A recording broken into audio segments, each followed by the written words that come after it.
ফরিদপুরের নগরকান্দার চর সোজর্দি ইউনিয়ন পরিষদের সাবেক চেয়ারম্যান খন্দকার ওহিদুল বারী আলমের বাড়িতে ডাকাতির ঘটনা ঘটেছে।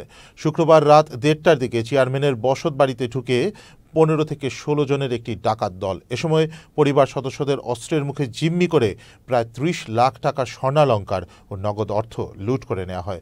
খবর পেয়ে নগরকান্দা সার্কেলের সিনিয়র সহকারী পুলিশ সুপার আসাদুজ্জামান শাকিল, থানার ওসি আমিনুর রহমান সহ সেনা সদস্যরা ঘটনাস্থল পরিদর্শন করেন।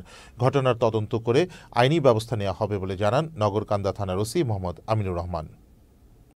সাবেক চেয়ারম্যান আলম সাহেবের বাড়িতে ডাকাতির একটা ঘটনার সংবাদ পাইলে তাৎক্ষণিকই আমার যে মোবাইল টহল টিম ছিল, টহল টিম সহ 3টা টহল পার্টি তাৎক্ষণিক আসে এবং এই বিষয়টা আমরা পরিদর্শন করে আমার ফোর্স অফিসার এবং আমিও সংবাদ পেয়ে আমি এবং আমার